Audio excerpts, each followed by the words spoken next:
So guys, today we will discuss potential energy. In the last video we have covered kinetic energy and expression of that kinetic energy. Now over here we'll see what is potential energy. Along with that again we'll see the expression for potential energy. Okay? So what is meant by potential energy? So potential energy itself says any object is in a rest position, okay, that rest position object stores some energy in it, okay, वो rest position के object में कुछ ना कुछ energy रहता है. देखो, the energy stored in an object because of its specific position, because of its specific position it is called as its potential energy. तो ये जो specific position है, ये स्पेसिफिक पोजीशन किसी ग्राउंड में भी हो सकती, मतलब ग्राउंड के ऊपर प्लेस किए हुए ऑब्जेक्ट में भी हो सकती है, या फिर if we are taking that object up, okay, from the ground, okay, and we are storing it on the in the certain height, okay. तो अगर वो सर्टेन हाइट में हम लोग रखते हैं एंड लेट्स से कि over the table, okay, so table पे अगर हम लोग कोई ऑब्जेक्ट रखते हैं तो we are moving it from the ground to the table, okay, means to the certain height. That time also it stores some kind of energy, ठीक है. So the energy stored in an object because of its specific position, it is called as a potential energy, okay. जैसे मैं आपको example दूंगा, जो dam रहते हैं, okay, dam में हम लोग क्या करते हैं, we are storing the water, okay, water to certain height, okay, and whenever there is a flood like situation during rainy season, what we are doing is we are opening the doors of that dam, okay, so that water will flow down, okay. Water flows down, right? Why water flows down? Because water is stored at certain height, okay, certain height पे उसको place किया है, so that is the position of that water, okay, certain height पे रखा हुआ water, तो उसका specific position है. वो स्पेसिफिक पोजीशन पे वाटर के पास एक एनर्जी स्टोर होता है. व्हाई? बिकॉज हम लोग ने वाटर को कुछ हाइट में जाके वहां पे स्टोर किया है, कुछ हाइट पे रख के उसको स्टोर किया है, तो it store some energy in it. And whenever we are opening the door of dams, okay, dam के डोर ओपन करने के बाद वो जो स्टोर्ड एनर्जी है, वो स्टोर्ड पोटेंशियल एनर्जी बाद में काइनेटिक एनर्जी में कन्वर्ट होने के बाद वाटर फ्लो होना स्टार्ट होता है, ओके. वो स्टोर्ड पोटेंशियल एनर्जी बाद में काइनेटिक एनर्जी में कन्वर्ट होता है, वो हम लोग बाद में डिस्कस करेंगे. Just I want to let you know that कि हम लोग कोई ऑब्जेक्ट को किसी जगह पे अगर रख रहे हैं, okay, and we are storing it somewhere, then some energy is getting stored in it, ठीक है. सो potential energy, the energy which is stored in an object because of its specific position, it is called as a potential energy. तो हम लोग अब यहाँ पे expression देखेंगे, okay. So एक minute. To carry an object, okay, हम लोग को एक ऑब्जेक्ट कैरी करना है ऑफ मास m, ओके. एक ऑब्जेक्ट है कि लेट्स से कि मेरे पास डस्टर है, ठीक है. डस्टर मैंने ग्राउंड में रखा है, ग्राउंड के ऊपर रखा है, and I want to carry that duster to certain height, ठीक है. तो मैं ग्राउंड से उसको हाइट पे लेके आऊंगा. So to carry an object of mass m, हम लोग को ऑब्जेक्ट का मास नहीं पता है, तो we denote by m, okay, to certain height, okay. To carry an object of mass m mass वाले ऑब्जेक्ट को एक हाइट तक लेके जाना है, height above the surface of earth. तो नीचे सरफेस ऑफ अर्थ है, उधर से हम लोग को वहां कहां पे लेके जाना है, टू सर्टेन हाइट, ओके. अभी a force that is F, इसको अभी थोड़ा साइड में रखो. फोर्स हम लोग यूज करते हैं to carry the object, okay, from ground to certain height. अगर सर्टेन हाइट तक हम लोग को लेके जाना है तो हम लोग को फोर्स लगेगा. So force has to be used against the direction of gravitational force. Gravitational force से क्या होता है, कोई भी ऑब्जेक्ट अगर मैं इसको रिलीज करूं तो इट विल फॉल डाउन, ठीक है. अगर ये फॉल डाउन हो रहा है, for example if I am taking that pain, okay, I release it falls down, ठीक है. अगर ये फॉल डाउन हो रहा है, इसका मतलब उसके ऊपर ग्रेविटेशनल फोर्स काम कर रहा है. अर्थ के ग्रेविटेशनल फोर्स ने वो पेन को क्या किया, नीचे अट्रैक्ट किया. तो अभी हम लोग क्या कर रहे हैं, ग्रेविटेशनल फोर्स का यूज हम लोग नहीं कर रहे, that earth is doing, right. हम लोग क्या कर रहे हैं, हम लोग अपना वाला फोर्स यूज कर रहे हैं, okay, against the direction of gravitational force. Gravitational force कहां पे लगता है, नीचे। कौन लगाता है, अर्थ। हम लोग कौन सा फोर्स लगा रहे हैं, हमारा मस्कुलर फोर्स रहेगा, कुछ भी टाइप का फोर्स रहेगा। तो वो फोर्स से हम लोग क्या कर रहे हैं, we are lifting the object up. मतलब मैं डस्टर का बारे में बात किया, डस्टर में ग्राउंड से कहां पे लेके आऊंगा, सर्टन हाइट तक। तो ग्राउंड से सर्टन हाइट तक ऑब्जेक्ट है, मतलब मैंने जो फोर्स लगाया वो अर्थ के ग्रेविटेशनल फोर्स के डायरेक्शन के अपोजिट लगाया। ग्रेविटेशनल फोर्स का डायरेक्शन डाउनवर्ड है, माई फोर्स का direction is upward. Okay, so force has to be used against the direction of gravitational force. Okay, then क्या हुआ, amount of work done हुआ, and that could be calculated as like this. हम लोग बात करेंगे, पर अपने को force का फॉर्मूला पता है, right. Force is equal to mass into acceleration है, बट यहां पे हम लोग क्या बात कर रहे हैं, ग्रेविटी का ग्रेविटेशनल एक्सेलरेशन, ठीक है। तो फोर्स m इंटू जी। देखो, to carry an object of mass m, तो हमारे पास मास के लिए एक लेटर है m, हाइट के लिए h है, बट हम लोग को ये भी ध्यान में रखना है, height is nothing but a kind of displacement. Okay, वो ऑब्जेक्ट का जो डिस्प्लेसमेंट हो रहा है उसके बारे में बात है ये। एंड फोर्स क्या है हमारा, f, ठीक है। And we are acting against the gravitational force, ये भी ध्यान में रखो। तो हम लोग ने क्या किया, कुछ तो काम किया, okay, and that work could be calculated as work is equal to force into displacement. As you people know, work का लेटर हम लोग W से दिखाएंगे, okay, let me highlight again. Okay, work का लेटर हम लोग W से दिखाते हैं। फोर्स हमारे पास F है, but we have the formula m into g, that's why will put it over here. Then displacement, displacement मतलब ही हाइट है, तो हम लोग यहाँ पे डायरेक्टली h पुट करेंगे, ठीक है। सो m into g into h, तो it will come like mgh। So work का हमारा फॉर्मूला यहाँ पे क्या होता है, mgh। But the thing is, क्या किया हम लोग ने, कुछ तो वर्क डन किया। क्या वर्क डन किया हम लोग ने एक डस्टर था ग्राउंड पे, उसको लेके आए ऊपर, ओके, एंड यहाँ पे हम लोग ने उसको रखा है, ओके। मेरे हाथ को समझ लो, एक टेबल है, टेबल के ऊपर हम लोग ने डस्टर को रखा है, मतलब this is the specific position of that duster, ठीक है। फ्रॉम सर्टन हाइट तक लेके आए, जैसे वाटर हम लोग डैम में स्टोर करते हैं, फ्रॉम सर्टन हाइट से ऊपर रखते हैं उसको, दैट्स व्हाई वाटर कुछ तो एनर्जी स्टोर करता है। सेम वे हम लोग ने क्या किया, डस्टर ग्राउंड से ऊपर लेके आए, यहाँ पे स्टोर किया है, मतलब ये डस्टर कुछ तो एनर्जी स्टोर किया है इसके अंदर, ठीक है।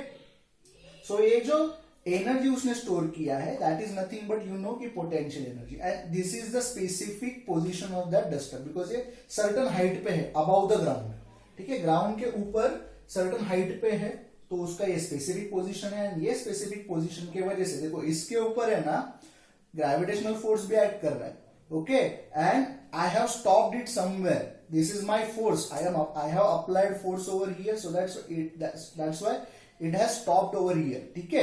बट इसके ऊपर ग्रेविटेशनल फोर्स भी काम कर रहा है, ठीक है, मतलब इसके अंदर एनर्जी स्टोर हो रहा है बाय माय फोर्स, ठीक है।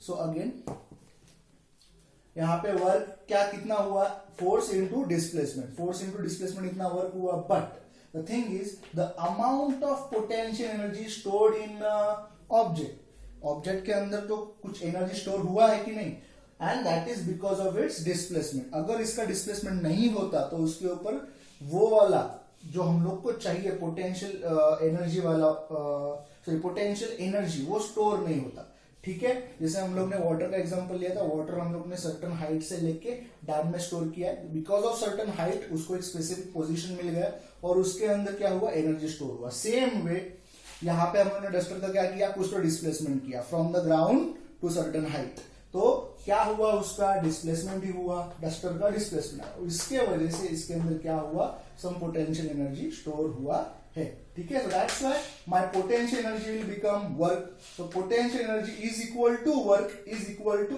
mgh, ठीक है।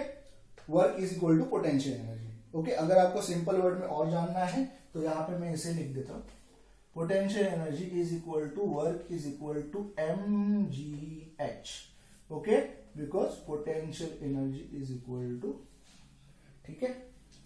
होप सो आपको ये समझा है, okay. Please write it down.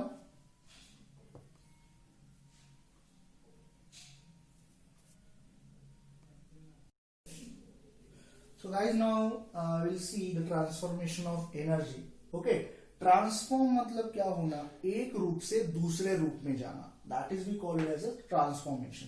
So light from one form मतलब क्या, एक रूप, ठीक है, एक रूप से energy is going into another form. Okay, another form में जाता है. सो यहाँ पे एक छोटा सा एग्जांपल है. हम लोग ने ये एग्जांपल को जानने के पहले हम लोग का फेवरेट एग्जांपल देखते हैं. In Diwali most probably we are burning firecrackers, ठीक है ना. हम लोग फायर क्रैकर्स क्या करते हैं, जलाते हैं. तो that time what happens, fire crackers में क्या रहता है बेसिकली, कैन एनीवन गेस? सो उसके अंदर जो रहता है that is a chemical energy, ठीक है. वो केमिकल एनर्जी जब हम लोग उसको जलाते हैं, that time what happens, light energy comes out, right. तो केमिकल एनर्जी अंदर स्टोर था, वो जलाने के बाद ओके आफ्टर बर्निंग वो क्या करता है, लाइट एनर्जी रिलीज करता है. Okay, at the same time वो क्या करता है, साउंड एनर्जी भी रिलीज करता है. एट द सेम टाइम वो हीट एनर्जी भी रिलीज करता है, ठीक है. तो 3 type of energy transformation happens from single chemical energy, ठीक है. सेम वे यहाँ पे भी हम लोग क्या करेंगे, ट्रांसफॉर्मेशन ऑफ एनर्जी का कुछ एग्जांपल देखेंगे. ये आपको फ्लो चार्ट आ सकता है, ठीक है ना. ये flow chart actually transformation chart है, ठीक है, फ्लो चार्ट नहीं है, ट्रांसफॉर्मेशन चार्ट है. तो आपको ये आ सकता है and you will have to write these names. Okay, so ये आप डायग्राम अच्छे से बना लेना. ओके, आफ्टर आई एक्सप्लेन, ठीक है. सो इलेक्ट्रिकल एनर्जी हम लोग को रोज लगता है. Without electricity we can not, I think so this is need. Okay, this is the main need actually. Okay, so electricity के बिना हमारा कुछ भी काम नहीं हो सकता, ठीक है. बिग इंडस्ट्रीज, हमारे स्कूल, हमारा घर, जो सब कुछ चलता है that is based on electricity only. So electrical energy, that's why यहाँ पे मेन करके इलेक्ट्रिकल एनर्जी का एग्जांपल ही दिया है. तो इलेक्ट्रिकल एनर्जी से हम लोग को हीट एनर्जी मिल सकता है, साउंड एनर्जी मिल सकता है, केमिकल एनर्जी मिल सकता है, लाइट एनर्जी मिल सकता है, मैकेनिकल एनर्जी मिल सकता है. So electrical energy can be transformed into various energies. And one more thing, mechanical energy, light energy, chemical energy, sound energy, heat energy, इससे हम लोग को इलेक्ट्रिकल एनर्जी भी वापस मिल सकता है, मतलब ट्रांसफॉर्मेशन हो सकता है. ओके, सो हम लोग पहले देखेंगे कि ये electrical energy to heat energy transformation कैसे होता है, with the help of whom. Okay, so electrical energy heat energy में ट्रांसफॉर्म होता है जस्ट बिकॉज ऑफ हीटर. आपके कोई स्टूडेंट्स के घर में हीटर रहेगा. हीटर बेसिकली हम लोग व्हाई वी आर यूजिंग, पानी गर्म करने के लिए, बेसिकली उसी के लिए ज्यादा यूज होता है. So electrical energy to heat energy के लिए हम लोग हीटर यूज करते हैं. थर्मोकपल का अभी आपको स्टडी नहीं है, बट अंडरस्टैंड कर लो, गूगल पे आपको बहुत ज्यादा मिल जाएगा इसका इंफॉर्मेशन. सो हीट एनर्जी अगर हमारे पास है तो हीट एनर्जी से we can achieve electrical energy using thermocouple, ठीक है. So electrical energy, again from electrical energy we can get sound energy with the help of loudspeaker. तो loudspeaker को हम लोग क्या करते हैं, हम लोग लाउडस्पीकर को क्या करते हैं, पिन अटैच करते हैं, पिन को सप्लाई प्रोवाइड करते हैं बाय प्रेसिंग बटन, और उसके बाद जो गाना हम लोग चलाते हैं हम लोग को साउंड आ जाता है. साउंड एनर्जी जो हम लोग को मिलता है, sound energy by using microphone we can convert into electrical energy. आपने फोन पे बात किया रहेगा मोस्ट प्रोबेबली, जो पहले पुराने जमाने के फोन थे, वायर्ड फोन, ठीक है ना. वो टाइम पे क्या होता था, वायर्ड फोन को एक वायर रहता था, राइट, वो एक सेंटर पे जाके अटैच होता था वायर, ठीक है. तो ये जो वायर है वो क्या कैरी करता है, साउंड तो कैरी नहीं करता है. तो sound first get converted into electrical energy with the help of microphone, ठीक है ना. तो माइक्रोफोन जो फोन के अंदर रहता है वो क्या करता है, उसको इलेक्ट्रिकल सिग्नल में कन्वर्ट करता है और उसके बाद वो वायर थ्रू भेजता था, और सामने वाले बंदे को अगेन क्या होता था, वो अगेन ट्रांसफॉर्म होकर उसको सुनाई देता था. So that is the microphone का यूज, ठीक है. Chemical energy, electrical energy to chemical energy बन सकता है यूजिंग सेकेंडरी सेल. इसके बारे में भी आप चेक कर सकते हो, ठीक है. And chemical energy again gets converted back into electrical energy using primary cell, ठीक है. ये हम लोग को 8th स्टैंडर्ड में भी हुआ था, केमिकल एनर्जी से हम लोग इलेक्ट्रिकल एनर्जी कैसे बना सकते हैं, ठीक है ना. बैटरीज वगैरह आपको पता ही है, ठीक है. Now next, light energy. light energy, electrical energy to light energy we get using lamp. Okay, light energy to again electrical energy हम लोग को कैसे मिलते हैं? सोलर से. तो सोलर सेल्स हम लोग को 10th स्टैंडर्ड में एक चैप्टर है, 5th चैप्टर इन साइंस 2, वहां पे हम लोग को सोलर सेल का यूज कैसे है और कैसे we are taking light energy and converting them into electrical energy, that we are going to see. Okay, so solar cell along with that photovoltaic cell is also there. photovoltaic cell का हम लोग को study है 10th standard में. Okay, now electrical energy का conversion mechanical energy में होता है. इंजन एंड फैन आपने देखा ही रहेगा, इंजन गाड़ी का इंजन आपने देखा रहेगा या फिर आपने ट्रेन देखे रहेंगे इलेक्ट्रिसिटी पे चलने वाले. ठीक है, सो यहाँ पे मैकेनिकल एनर्जी मतलब कोई भी चीज का मूवमेंट हो रहा है, मैकेनिकल एनर्जी है. ठीक है, मैकेनिकल एनर्जी मतलब किसी चीज का मूवमेंट करके अगर हम लोग इलेक्ट्रिसिटी जनरेट कर पा रहे हैं तो that is using generator. Okay, हमारे गांव में भी अभी कभी भी अगर कुछ ओकेजन रहेगा, अगर वो टाइम पे लाइट चली जाती है तो that the time we are taking help of generators. So this is what all about the diagram of transformation of energy.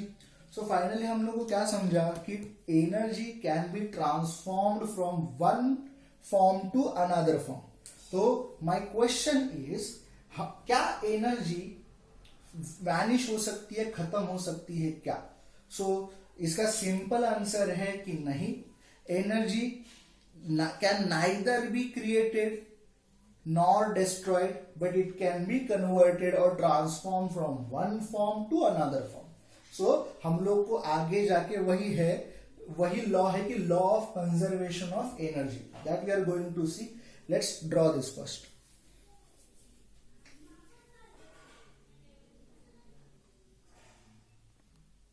So guys, this is the simple law of conservation of energy. Okay, conservation of energy मतलब energy का जतन होना. Okay, वो कहीं पे भी vanish नहीं हो रहा है. देखो, energy can neither be created, वो क्रिएट नहीं हो सकता है, ऑल्सो वो डिस्ट्रॉय भी नहीं हो सकता. So energy can neither be created not destroyed. Okay, but it can be converted from one form into another as we seen in the earlier that flow diagram. Okay, और energy flow diagram. So thus the total amount of energy in the universe remains constant. तो जो total amount of energy है okay in the universe remains constant. जो हम लोग ने previous example में देखा था कि transformation chart, I would say transformation chart of electrical energy to light, electrical energy to sound and vice versa, वो वाला डायग्राम में हम लोग को यही बताया गया है कि हम लोग ने वो क्रिएट नहीं किया, हम लोग ने वो डिस्ट्रॉय भी नहीं किया, वो एक फॉर्म से दूसरे फॉर्म में जा रहा है. सो ये फॉर्म, ये लॉ आपको पूछा जा सकता है. Okay, for 2 marks. So please write it down.